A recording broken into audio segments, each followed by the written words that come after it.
sir will be giving his second lecture on relativistic hydrodynamics. So I will request Victor to start. Thank you, Shoykatda. Am I audible? Yeah, perfect. Okay, fine.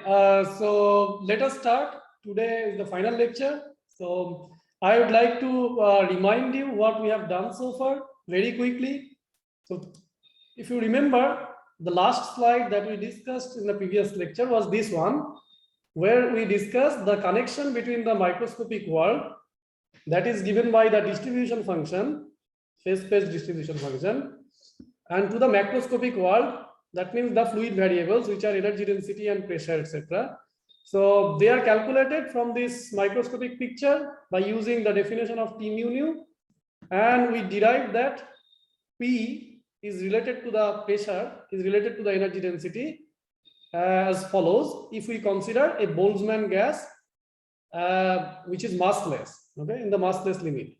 Now, probably you also remember that when I was deriving the hydro equations, I derived the non-relativistic one, and there are these two equations like conservation of mass. This is a scalar equation, and Euler equation. This is a vector equation. The corresponding relativistic versions are given here. So this is for energy density, because mass density is not a good quantity to study in relativistic case. So we replace that by energy density, and this one is the version of Euler equation, the relativistic version. Now, if you notice here, this one actually contains 4 equations here and 1 equation here. It seems 5 equations, but one of these equations is redundant here. Okay, so essentially there are 4 equations, and these 4 equations are actually can be derived from the energy momentum tensor conservation. So that is this equation, del mu T mu nu equal to 0. Now, if you take the parallel projection to fluid 4 velocity, you get the scalar equation, and the perpendicular component will give you the other 4 equations. Okay, so this is how the conservation equation is connected to the energy density what is this called? These 2 equations. Okay. Anyway, so now so far we have almost described everything that we need for studying the relativistic hydrodynamics. All the ingredients, all the essential quantities we have defined. So now I will give you some examples which is applicable for heavy ion collision. Okay, like if you remember in the previous class, we discussed this very simple example where we essentially took a fluid whose velocity distribution, okay, velocity was 0, so the fluid is at rest, and we figure out what will be the pressure distribution. Now, similar things can be done for cases in heavy ion collision. So let us take one of those examples. Okay, the famous Bjorken model. So I'm going to the presentation mode here now. So this is our second day part. Now, this one is one of the most popular model in heavy ion collision. So what we do here in Bjorken flow, essentially the fluid is not at rest in Cartesian coordinate, but as we will soon see that this fluid is at rest at some other coordinate which is called Milne coordinate, and by using that fact, Bjorken was able to show the time evolution of energy density of the fluid. Okay. Now, to discuss it completely, I mean so to describe the picture completely, we need to consider the following 2 points. So we are actually considering the collision of 2 nuclei. Here it is mentioned as particle, and that is the collision is being carried out with very large energy, so that the flow of the energy and the matter after the collision remains unidirectional along the original collision axis. And the second point to note here that in this picture, we assume that the transverse extent of the system is so large that the existence of the edge of the matter in a direction transverse to the collision axis is of little relevance. Now, what do I mean by that? So let us take this left-hand side cartoon here. Okay, So essentially, the right-hand side figure, as you can recognize, this is space-time evolution of QGP. Now the left-hand side figure shows different stages, like this bottom one, which is before collision. The two Lorentz contracted nucleus, they are approaching each other along the z-axis. Now this is our time zero. At time zero, the collision happens, and after that, they pass through each other, and we form a fluid which is like a cylinder. And essentially, what Bjorken assumed that everything is invariant along this longitudinal direction, and the transverse extent is very, very large. So essentially, he was concentrating on this small zone near the z equal to 0. Okay, z is near the z-axis, the beam direction. Okay, so in this case, you can think of like the fluid is flowing in only one direction along the beam direction, and there is no flow along the perpendicular direction. So to describe the same fact in terms of symmetry argument, we can say that in this case we have approximate boost invariant along the beam line near the mid rapidity. Now probably you are already familiar with the rapidity variables. So in next slide I will be, or I think here I will also define it just in a moment. And the other fact to notice that the translational invariance is there. So that means if you translate in this transverse plane, everything remains same. So there is no dependency on the transverse coordinate. And also there is a rotational invariance in the transverse plane. That means if you rotate one vector in the transverse plane, so you won't notice any change in the physical properties of the fluid. Okay? So these are the symmetry argument for Bjorken flow. And okay, in this case, what was done actually, we changed the coordinate system and we go to a space called Milne coordinate. Okay, and the line element in Milne coordinate is given by the following expression. Here you notice that we have this variable d tau square, which is actually a longitudinal proper time, and d eta is the space-time rapidity, and x tau actually denotes the transverse coordinate. Okay, and phi is the azimuthal angle. Okay, so in this case, if we now compare the two cases, like what's going on for Bjorken flow, first we concentrate on Milne coordinate system, and in this coordinate system, the longitudinal proper time is related to the Cartesian coordinate, Cartesian time t and Cartesian z, the position vector along the z-axis, and the eta is the space-time rapidity, which is again connected to t and z in the following way. Okay, now if we consider this coordinate system and all those symmetry, then the local fluid flow velocity takes the following form. U mu is 1, 0, 0, 0. So you can easily see that this corresponds to a fluid at rest, because essentially all the space component of the velocity is 0 in this coordinate system. Now, if this is true, then let us take what form will take in the Cartesian coordinate system, which is related to the Milne coordinate system via the following relations. In this frame, u mu takes the following form. So essentially, we have a non-zero Vz, which is equal to the z by t. Z is the z coordinate. So if z is 0, then Vz is going to be 0. So that's why we call that at mid rapidity, the fluid velocity along z-axis is 0. Okay, now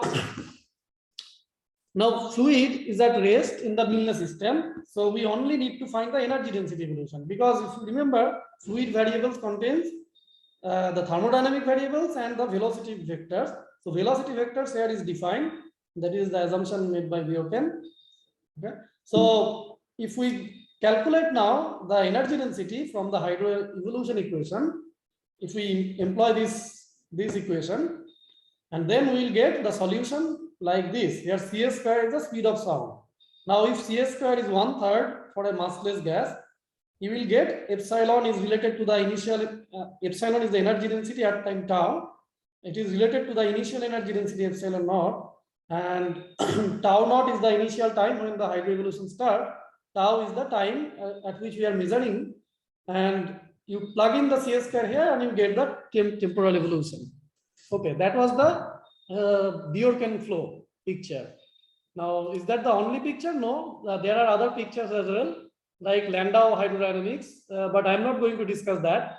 I would like to draw your attention to one more example, which is a little bit more advanced, okay, and that is called Gupser flow. Now, what Gupser has done, he take into account the transverse flow as well, okay, not only the longitudinal flow, and he also considered finite viscosity when the fluid is expanding, and he obtained an analytic solution. So this is not an easy task. As you can see, Gupser published his paper around 2010, almost 40 years after Bjorken's paper. There are very few analytic solutions, as I am again and again telling you the fact. So we have to keep in mind that. So what is the symmetry argument for Gupser case? So he removed one symmetry argument, which is the translational invariance in the transverse plane. So now you no longer have this invariant if you move from the center to the periphery of the fireball in the transverse plane. And that is more realistic, of course. And I'm not going into details what he has done. It's a little bit complicated. He has again used some particular coordinate system where the fluid was at rest, and then he transformed back to the ordinary coordinate system, and he gave the formula for evolution of energy density, fluid velocity, etc. Okay, so as you can see from here, so you have now a two-dimensional figure here, although one axis is time. So it's the time and space variation of fluid density is shown here, sorry, the fluid velocity by arrow, and the temperatures are shown by different colors on this contour plot. Okay, that was a really great achievement in terms of analytic solution. And nowadays, when we build any hydrocode, new hydrocode, we actually test our code results with this analytic solution, as is shown here in these two figures. This is one of our numerical codes result, which we developed here at NISER, and compare with the Bjorken solution. So Bjorken solution is shown by this, what is this called? This color, okay, color surface, and our numerical solutions are shown by this mesh. Okay, so that was all about the analytic solutions. Now, what about numerical hydro? Because you probably came across various hydro codes, like numerical codes. Now, as you can guess, those analytic solutions can be found for very selected problems and with great symmetry. But in reality, we don't have that luxury. So the symmetry is usually not there in the system. As you can see, if you consider the initial energy density calculated from any model like IP Glasma or color glass condensate or Glover model, it shows this kind of lumpy behavior. So this is the energy density obtained from some other theoretical model in the transverse plane, XY plane. And this type of initial energy density configuration clearly breaks all the symmetry that we have considered so far. So for this kind of general situation, we need to solve those hydro equations numerically. There is almost no other way to proceed. So that's why we use numerical hydro code. And not only that, I mean, these complex geometries are there. And finally, in experiment, we observe particles. So anyway, fluid needs to convert to particles as well, because we are not observing any fluid in the detector. So that part I will discuss soon. It is done by using some particular algorithm called Cooper-Frye algorithm. We convert the fluid to particles, and that has to be done on a freeze-out hypersurface, and that also looks very complicated here in this case, where we take into account this initial lumpiness. Okay, and these things cannot be handled analytically. So that was a motivation for using numerical hydro. Okay, numerical code. Yes. In the last slide, what is the difference between first and last figure? Here you have considered eta by s as non-zero. That means you put some viscosity. So where the distribution looks here a continuous. Okay, so I got your point. So just forget about these two figures. I don't want to discuss them. Just concentrate on the left-hand side figure. This is the initial energy density. So at tau equal to 0.4 Fermis per se. Okay, these two results actually these are obtained after hydro evolve, okay, with this initial configuration. And this case is for ideal evolution, and the right hand side one is for viscous evolution. And you can see, you can draw some conclusion from these two figure. Like in ideal case, the lumpiness can be visible even after 6 Fermi of C of evolution, whereas the lumpiness got diffused for viscous evolution. Okay, that is one conclusion we can make from here by comparing these two figures. But this is not important right now for our discussion, so that's why I just ignored them. Okay, so our point was to mention that the initial energy density usually takes form like this, because the nucleon position inside the two nucleus, they are not fixed position, because they are obtained from the wave function, corresponding nucleon wave function. And as you know, the wave function is a probabilistic thing, so your position is also changing from event to event. I mean, it depends. Okay, so that's the point. Is it clear? Yes, thank you. Okay.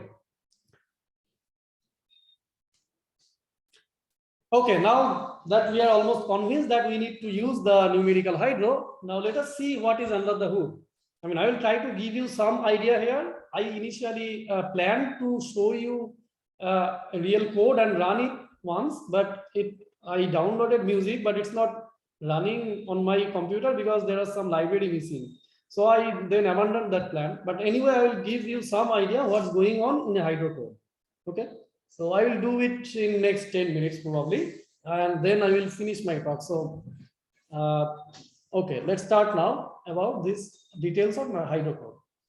Now here, for simplicity, I will be only discussing relativistic ideal fluid. You can add viscosity, that will only add more complexity to the problem, but the essential ideas are same. So what we have in hydrodynamics, as we have already seen, that we have conservation equation. And here we have 4 equations, because nu is a free index and nu can vary from 0, 1, 2, 3. Okay, 0 means time and 1, 2, 3 corresponds to space. Okay, so there are 4 equations. Now, if you have conserved charges as well in the system, then you have other equations for conserved charge, which is J mu here. And this is the simplest system of hydro equation for relativistic fluid. Now, let me write down this expression explicitly just for nu equal to 0, and 0 means time component. So for nu equal to time t, if you break down, if you write explicitly this expression, then it will become, you see, mu is a summed over index, so it is repeated over here, and the free index nu is equal to t. So we have this expression for the first term, and the other, okay, I'm sorry, this t should be here because we are summing over the first index. So this is del x t xt, and then del y t yt, and then del z t zt. This is equal to 0. This is one equation, and that we obtain by using nu equal to t. Now similarly, if we use nu equal to x, y, comma z, then we will have 3 more equations. So in total, we have 4 equations. Okay.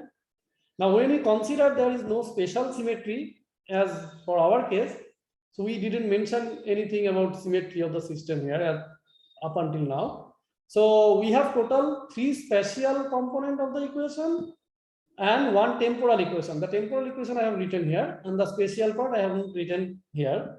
But that's why we called it's a 3 plus 1D hydro case. So there is no spatial symmetry used, and we have 3 spatial dimension and 1 temporal dimension. Now we can consider some symmetry, like we have a translational symmetry. For example, if we have a translational symmetry along z-axis, and we also consider that the velocity along z-axis is 0. In this particular situation, then what we have, you can see all the energy momentum tensor component, such as which contains the z index, will be 0, as you can see from this explicit expression, because we have uz equal to 0, and also any variation along z will be 0. So any derivative with respect to z will give us 0. So in this case, when we have symmetry, we reduce the number of equations. So for this particular case, we have a 2 spatial dimension, z dependence is not there, and 1 temporal equation. So that's why we call it 2 plus 1D hydro. Okay, now what happens? I mean, we are just talking about some equations here, differential equations, and there are couple differential equations. Now, what we actually do in reality when we solve it on computer. Now, as you can guess, that time is a continuous variable as well as space, but we cannot handle continuous variable because if you take, say, for example, x axis as continuous, so space is continuous, there are infinite points. And we cannot assign, we cannot handle infinite points in a finite computer with a finite memory.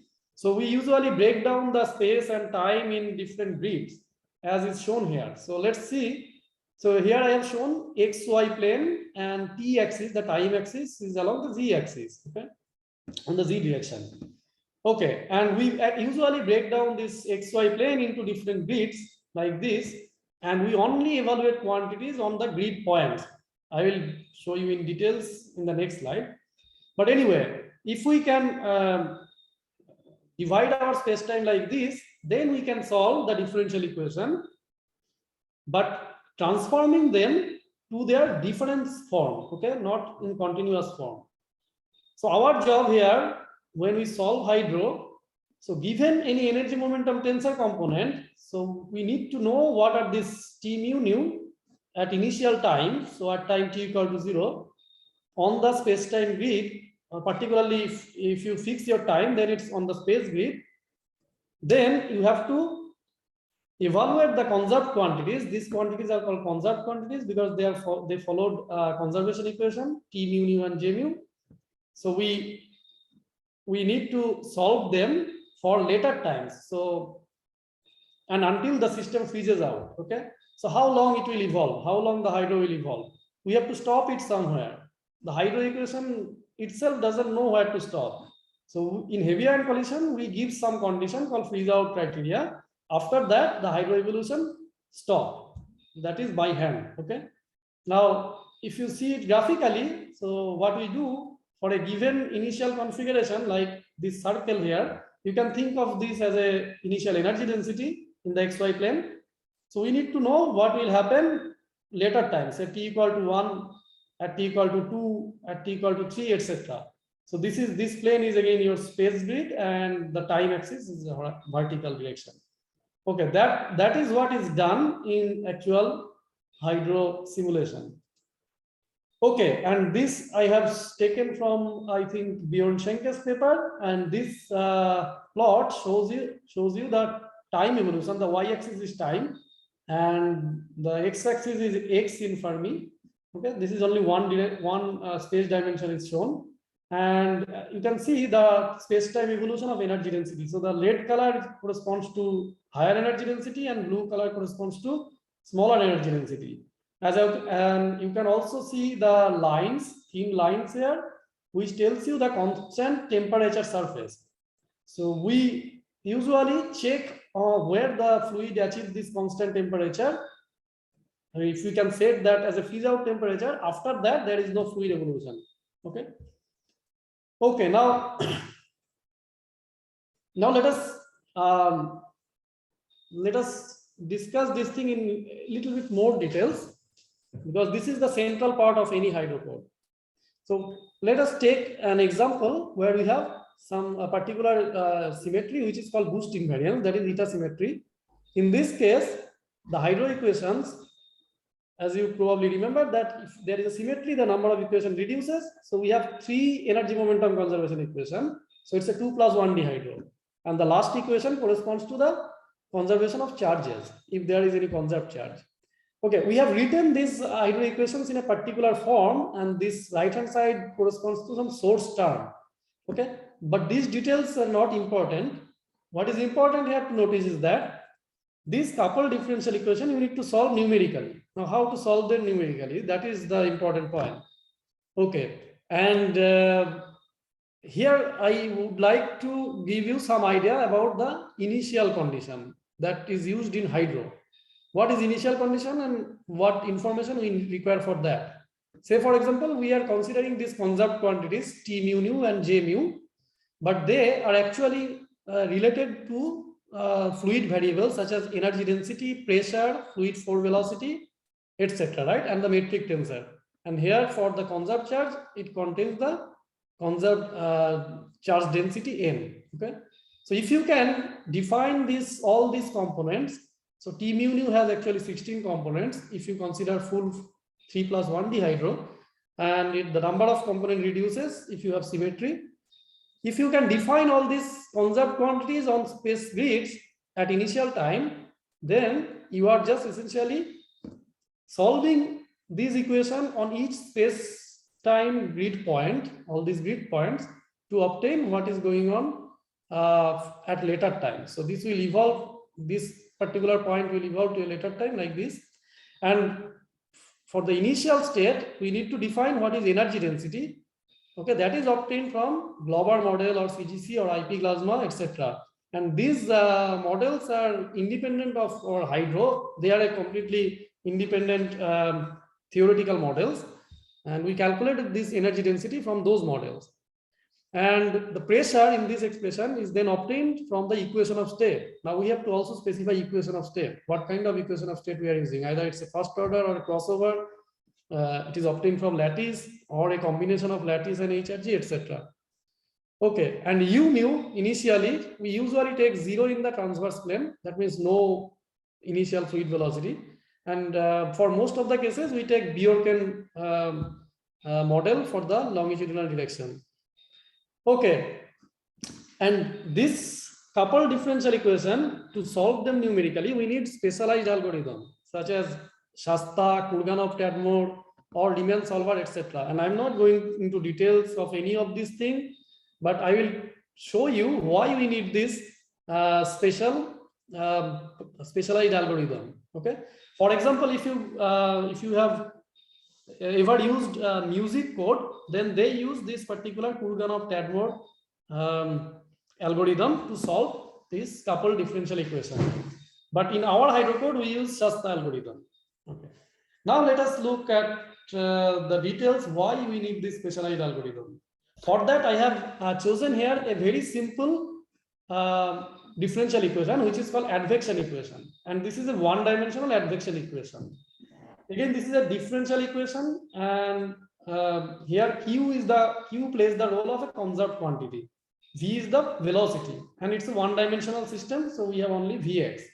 Okay, and we know that the advection equation gives a solution which essentially translate your fluid profile towards right or left depending on the velocity. That is known. We can solve this analytically. So again, the essential idea here is to subdivide the space-time into grids, as is shown here, and then you can use some simple difference schemes, such as center difference scheme, to convert this differential equation into difference equation. So this is the corresponding difference equation. Okay, and just we have only discretized the variable t and x, and those grids we have denoted by, so the spatial grids which corresponds to variable x are denoted by the index I. So whenever you see qi, that corresponds to the q value at any given space point, and the superscript n corresponds to time variable. Okay, so if n is 1, then this grid, and n is 2 is this, n is 3 is this, like that. So as you can see, qi, which is this conserved variable at position I at time n plus 1, is given by an expression where on the right hand side we have the quantities evaluated at time n, which is just one time step before that. Okay, so if you know at present what are this quantity, you can evaluate what will be its value in the next time step, and that is being done numerically. Okay, on computer we do this. So we repeat this step, we vary this n, and we evolve in time. Okay, now in this equation, as you know, in any equation, any differential equation, you need to give either the initial condition or the boundary condition. So here we choose that q, the variable, independent variable, the dependent variable, the conserved charge. Initially, it has this particular form. So q is non-zero when x lies between 0 to 30, and after that q is 0. So this is a particular configuration, but you can choose other configuration. I have chosen this just to show you what's going on when you solved it numerically. Now, this is at time t0, that's for initial time, and we have chosen the velocity to be 1. for simplicity. And we also need to give the spacing of these grids, like along x-axis and along t-axis. Those are mentioned here. Okay. Now, if you now solve this equation on a computer, okay, and here when we are evaluating the space derivative, we use a center difference scheme, okay, and then q as a function of x takes the following form. Okay, let me explain this a little bit more details. So we have run the simulation for 300 cycles. So we have varied the time, okay, and the n variable changes 300 times. So after 300 cycle, the solution looks like this zigzag one, okay, and the initial one, the analytic one should be like this one, the dotted one, okay. As you can see, this is not no way it is near to the actual solution. So we have generated a spurious solution in this case. So this algorithm won't work for this case, as you can see. But you can use other tricks to remove this problem or resolve this problem. So one such trick is that you just use a less accurate space derivative. So let me write it here. So here you can use the first order accuracy in space derivative. Then the solution looks much more near to the actual solution. Okay, the numerical solution, which is shown by these squares, is actually near to the analytic solution. But here there is a problem. It introduces a diffusion. So this diffuse solution we did not expect. It should be as near as the actual solution. So this kind of problem is there when you are trying to solve a differential equation. So you need to be very careful when you are solving it, and you need to make sure that your numerical result is reproducing the analytic results. So those are the difficulties that we face when we solve particularly the hyperbolic type of equation, that is the hydro equations. That's why people have developed this kind of algorithm, which is like Riemann solver or Kurganov-Tadmor, etc. Okay, this is the heart of the solution of hydro equation, the solution, numerical solution.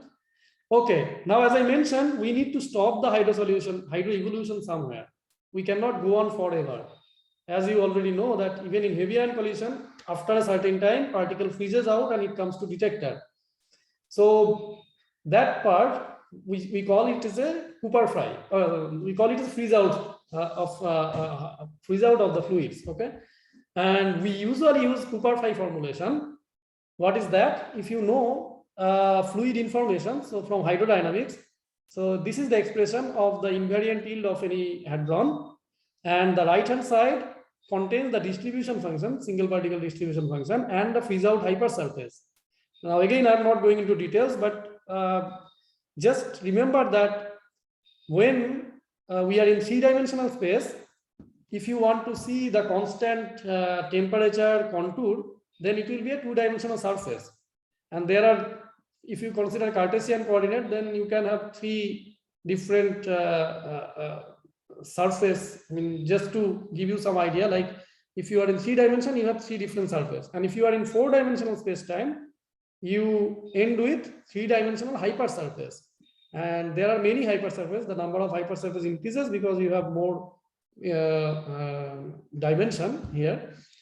Okay, so these hypersurfaces are calculated by using a particular algorithm. For heavy ion collision, there are few algorithms such as marching cube algorithms, and usually there is a publicly available code which most of the people use to evaluate this freeze out hypersurface. And if you know this information, like freeze out hypersurface and the distribution function which contain the fluid velocity, which you obtain from hydro, and the freeze out temperature, which is set by hand, then you can calculate the final yield. Okay, and that is what is observed, and we compare this result with the experimental observed result. Okay, so I think that's what I want to discuss here. And here we have one more slides before I conclude. So let me quickly summarize what is done in numerical hydrodynamics. So this is kind of flow chart. If you are really interested, if you look at this flow chart, then you will understand any hydro code, probably, unless you go into much details of everything. But the gross picture is something like this. So in step 1, we have to give the initial conditions, or other words, setting the primitive variables such as energy or entropy density, which are obtained from some other theoretical models such as Glauber or IP plasma, etc. Then pressure is obtained from the energy density using equation of step. Velocities are set to either 0 or to some values which we obtain from educated guess. If we do this, then we can calculate conserved quantities, which are the component of T mu nu from this given initial data. And in the second step, we evolve these conserved quantities in time using a particular algorithm, either Shasta, Kurganov, Tedmore, etc. So in the next time step, we evolve those conserved quantity. But we need to calculate again the primitive quantities, because we need to know what are the energy density, temperature, fluid velocity. So there is a intermediate step where we recover the primitive variables, and then we check for the freeze out condition. So we entered here the time loop, right? Each time we do this thing and we check whether the fluid element reaches the freeze out condition or not. If it reaches freeze out condition, then we write the information on a file. Otherwise, we just continue doing this time loop. And once all the fluid element from a given space-time zone, all the fluid element goes below the freeze out temperature, then we stop the hydro. And then finally we calculate the observable from those data which is stored from the freeze out hypersurface. Okay, so that's all. I mean, that's how the hydro code works. Now, so what are other things that still need to develop in the field? Like right now, all the hydro codes, they're mostly avoiding the critical point when they're studying the heavy ion collision. Recently, there are some development in this direction, so we essentially need to include those critical point effect, and also we need to incorporate electromagnetic field, because we know that the electromagnetic field produced in heavy ion collision is quite large, and it actually we need a relativistic magnetohydrodynamics for that. And then other things such as the hydrodynamization, how it occurs, and how the off equilibrium situation gradually goes toward attractor solution. Those things are still open problem, and I think the active participation from young students like you are very much needed. Okay, I would like to stop here. I initially thought that I will show you some code by running it, but it is not running on my computer, so I cannot do that today.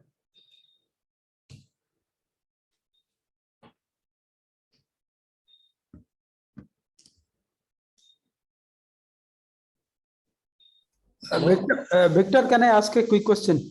Yes, yes. Yeah, so I saw your input. One of the inputs is energy density. So can we take energy density profile in X and T? Yes, it's actually energy density profile. I didn't mention that here. So I said that on each grid point, we need to provide the energy density. So essentially, if you provide the energy density on each grid point, it should be a profile, and that profile is obtained from those models like Glauber or CGC, and it depends on the impact parameter of the collision, or the center of mass energy of the collision, etc. But then what about homogeneity and isotropy of the system? Because it may be affected in particularly A-B kind of collisions, proton-lead kind of collisions, right? Yes, but those informations you will get from the model itself. Like it will give you the distribution, whatever. So we only need to take out the information from those initial conditions and just plug it into our this space-time grid, and then we start solving. Okay, okay, got it. Yeah. I think Raghubhai, I think as far as hydro is concerned, I think it assumes that whatever it is getting from those models are correct. And what I think the question are more related to those models, I think. Is it, am I right, Victor? Yes, yes. Yeah.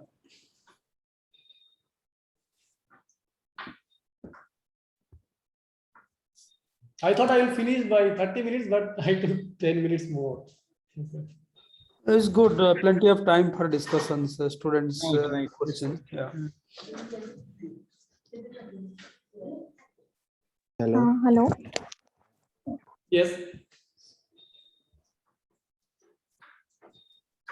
Yeah. Hello.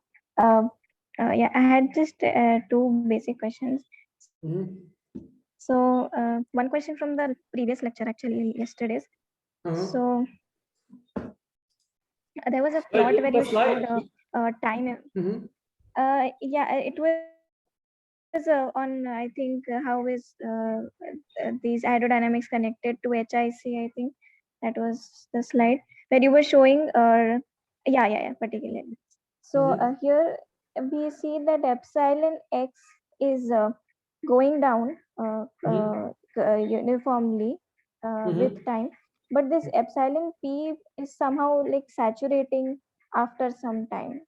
How is Yes. these two connected, like physically? Yeah, these two are connected because you see the essential point here we made, like if you have a gradient in pressure, right?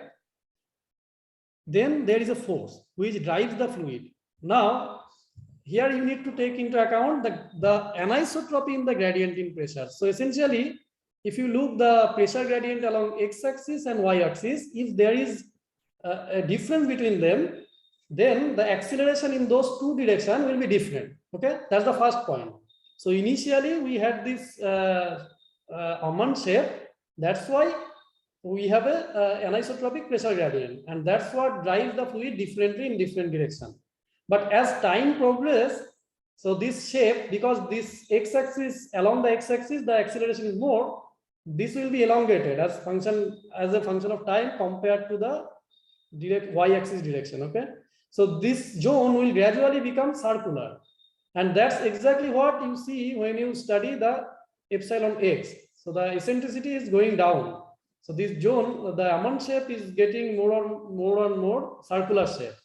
Now, once you reach the circular shape, then essentially there is no anisotropy in the pressure gradient because all directions are same then. So your driving force for this making the momentum anisotropy is becoming less and less. And that's why when time goes on, your momentum anisotropy no longer changes as it was changing initially when the anisotropy was large in the pressure gradient. Is it clear? Yes. That is clear. Thank you. But just one more question. I think you might have explained, but I missed it. So, so why this hydrodynamics is not applicable in higher PT? Why the hydro is not applicable in what system? Say in it again. higher PT, like higher PT. Okay. So one answer to that question is that higher PT particles, they are essentially leaving the system quite early. This is one point, and the other point is that higher PT, the high PT tail, that is not thermalized as well. So the temperature, if you see the temperature, which is the slope of the PT distribution, if you can think like that, then it has a different slope, which is not same as the bulk of the medium. So that's another reason. If you are not in equilibrium with the system, then you need to apply something else. So it may act like a pollen grain in a water or something like that. So that's why, usually that's why. I mean, others can comment like Siddhartha, Raghubhai. I think that's the reason we don't consider. Victor, actually, I also have a connected, maybe let Priyansi, is it okay? And then maybe I can ask mine after that. Yeah, I think, yeah, I just had one small question, then we can have a discussion on Yeah, please go ahead. Yes, so just another one. So in some models, they use this 2+1D, and some models use this 3+1D. Is there any like advantage over the other? Okay, as I mentioned, when you are talking about 2+1D, that means you are assuming some symmetry. Now the symmetry is an assumption. In reality, it works for certain time and within certain zone. But it is not, I mean, in reality, you should take into account the full system where you don't consider any symmetry, particular symmetry. So that's why 3+1D is much more robust in that sense, but it depends on what you are looking at. So if you are looking at only the mid-rapidity zone, where the boost invariant symmetry holds quite well, then you gain something by using 2+1D, which is the computational time. Because if you use the full 3+1D hydro, it will take much more time.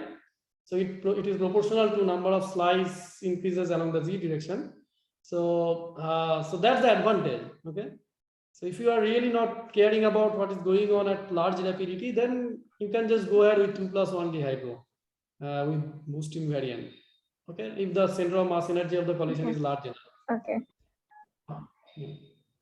Yeah, Priyanshi, Okay, and is related there to your high PT, yes, yes, sir. yeah, your high PT and flow. So you can actually imagine the hydrodynamic motion of water in a river. Then somebody is going with a jet ski with very high momentum. Okay, so although the fluid is moving like a hydro, so your jet ski is just going on that. So high PT particles within the bulk evolution as a hydro, so they also behave like this. And as Victor rightly commented, so your high PT tail particularly, it is not thermalized. And thermalization is one of the assumptions in hydro. Yeah, that's a nice example. Okay. Actually, I have a connected question, Victor. So maybe this question I also asked to Bjorn Senke to some extent. So now let's say, what is the limit? Sort of is I probably there should not be a hard cutoff, but in momentum, how far you think that it could go? In momentum, in hydro, what is the upper limit? Okay, that's difficult. We just Roughly on the order of around 3 to 5 GB or 3 to 5. Yeah, it depends. Yeah, in heavier weak energy collisions, that was the range. But as you know, Siddhartha, I mean, you have to look at the experimental observable, and from there you can make your educated guess. Is there any parameter with which you can push it slightly to higher PT? You can fiddle with that parameter in hydro so that your final spectra you get is slightly harder. It can go little. You can push it. Is there anything something like that or not? At least not in hydro. At least not in this pure hydro framework. But the other inputs that you use in hydro, such as like in initial condition, if you are using somewhere. Yeah, actually, I am coming to that. So let's say now my question is, let's say you have two initial conditions. One, you have a very high energy density, and the second, you have energy density is let's say less. So now suppose when you evolve through hydro, then what is the kind of difference you expect? For high energy density, you expect that more abundance or more number of particles will be there, or number will not increase that much, but there will be some harder particles. So in hydro. Okay. So yeah, so to answer your question, I think hydro actually cannot differentiate anything unless, I mean, the differentiation in hydro comes when you have viscosity or no viscosity. That's the only part in hydro. Otherwise, so what you are talking about, like if you have more energy density or less energy density, that yield, the final yield is coming from the Cooper-Frye formula, right? Right. So we use the Cooper-Frye to calculate the invariant yield. And in Cooper-Frye, what goes in the hydro information is only the fluid velocity, the freeze out temperature, and the type of particular particle that you are looking at. Okay, it's degeneracy. So those are the information that you require to calculate yield.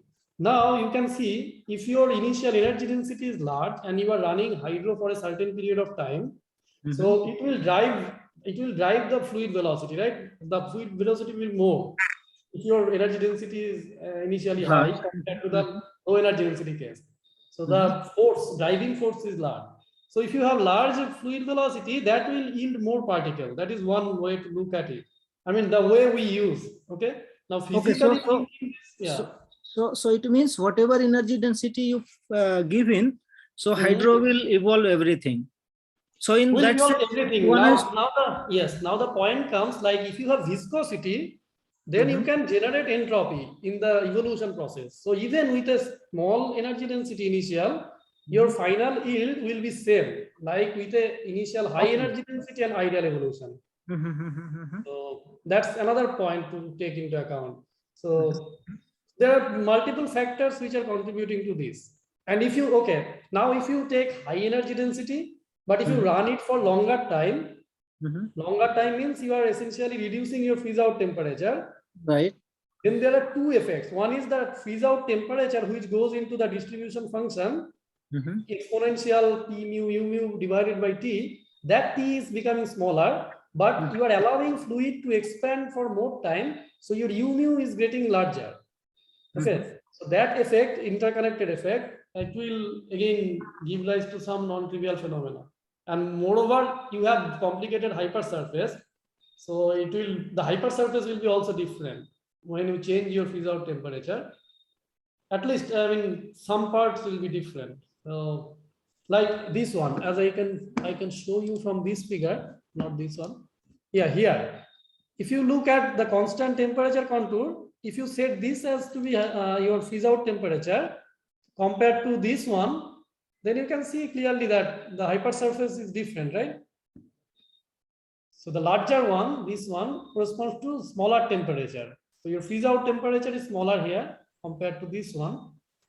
So accordingly, you change your freeze out hypersurface, number of element of freeze out hypersurface, which goes into the Cooper-Pie formula, like here. So these are the number of freeze out hypersurface. But probably the energy density that is you use based on some fitting with the multiplicity already, right? Yeah, the final multiplicity. You already put in the information of the total multiplicity or d and theta in the energy density, right? Right. And as you know that if you change your initial time as well, in this kind of 2+1D case, so you can just vary your initial energy density. If you start late, your energy density requires is smaller. If you start quite early, your initial energy density will be higher. That is coming from this Bjorken kind of picture. Okay, thank you.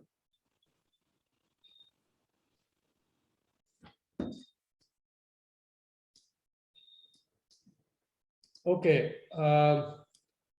So is there any other question? Yeah, just hello. Yes, I can hear you. Just on a small question. So is there any resolution of time, which is, as in, what is the lowest order of time that can be calculated for in this? You mean the initial time, or you are talking about the time gap that we use in the simulation, like when we split the both, actually, now that you point out both. Yes, there is some constraint called Coran-Friedrich-Lewis condition, CFL condition. When we are using at least particularly Shasta algorithm, then we have to maintain that criteria. So I don't want to go into details, but it's a number. The ratio of the space grading what is this called?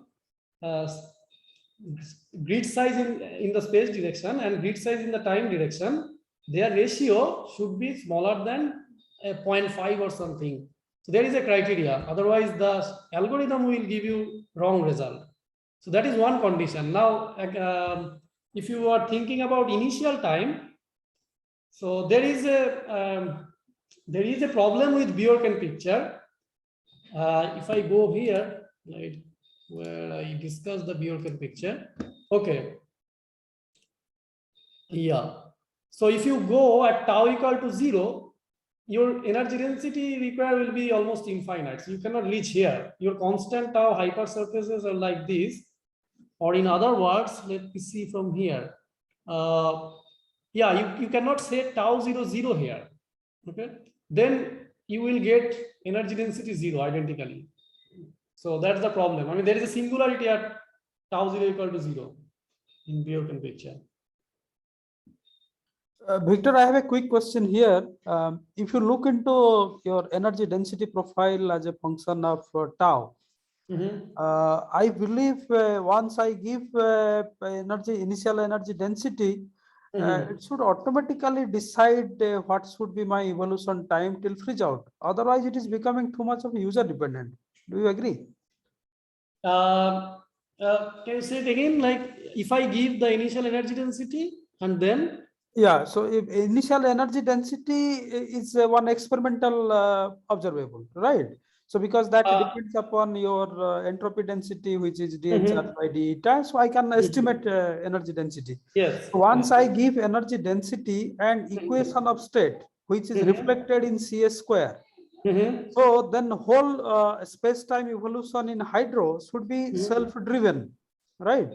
And it should not be dependent on how much time I allow my fluid to evolve till freeze out. But you also give the freeze out temperature, Raghubhai. That fixes, Yeah. right? No. That fixes. Yeah. But the thing is that you don't measure this energy density. I mean, in hydro picture, you need to convert into particles, right? So ultimately, energy density will give rise to some yield, right? And that yield you have to define by using some freeze out parameter. Otherwise, how will you calculate number of particles or invariant yield? Yeah, maybe the other way is with a trial and error on initial energy density. So you try to match the experimental observables to fix the initial energy density, then start looking into other variables. So that is another way of doing. Yeah, that's another way, of course. Victor, I have a quick complaint. So complaint is your boss Ashish did a lot to popularize as Hydro Kolkata. Yes. You didn't comment on that. Oh, sorry. I actually, yeah, that's my mistake. I should have commented on that, but okay. So yes, I should have commented on that. So the thing is that I just wanted to give here the general idea. So true. I almost never give any reference, as you can see here. No, I understand. Since knowledge should go to the next generation. At least our next generation people should know. So that's right. One hydro code with a viscosity input is. Yes, of course. Yeah, and that made also Kolkata famous with as Hydro Kolkata. Okay. Sure. Next generation people should know. Otherwise, Ashish will be unhappy. Victor taught and he didn't talk about this. No. So let me talk about this a little bit. So during the initial development, I mean the 2+1D code, my sir, my PhD guide, Dr. Ashish Chaudhary, he along with Ulrich Heinz and Huichao Song, they are from Ohio State University. They formulated and also implemented it numerically, the 2+1D viscous hydro code, okay, and that is popularly known as hydro. The original code which was developed there was as hydro, okay, and okay, the as hydro was one. The original as hydro code was ideal, and then my sir, he developed it to a viscous code, and he was working in VCC by that time. So he developed the code which is known as hydro Kolkata. And my PhD work is also related to that code, and I incorporated bulk viscosity there. Initially, there was only shear viscosity, and we did many study using that hydro code during the period of 2010 to 2009 to 2012-13. So yeah, so that I must acknowledge. Yes, thank you for pointing this out. But in general, I have not given any particular reference here. Just to. Yeah, thank you, Victor. Maybe now we should proceed to next lecture. Lokesh is already there, I see. I just want to. Hello. Sharing my screen. Okay. Hello. Can you hear? Yeah, Prabhupada, maybe. Yeah, I just want to ask Victor, sir. Can he suggest me some good books to start with hydro? Means I don't know. I'm new. I have never run hydro code. So if there are any fundamental books or something? Yes. So Prabhupada, yes, of course, there are many books, excellent books. Now there are two parts. Like one is numerical aspect, another is theoretical aspect. For theoretical aspect of hydro, you can just take a look at Landau-Lipschitz Fluid Dynamics, Volume 6. That is one, and there is another recent modern book which contains many modern development. So that is by Luciano Rezola, Rezola and Giannetti. Maybe I can type it here somewhere, by Rezola. Okay. Yeah. So that is the name I forgot, but it is relativistic hydrodynamics, and you can find some numerical aspect there. And for numerical things, there are many books. One famous book is by Leibheck. I don't know, am I pronouncing it correctly? Because it is like this. Can you see my message? Yes, yes. Right. So, and there are other books as well. You will find them in those references. If you go to any one of this reference, then you will find more reference. Okay. Okay. Thank you.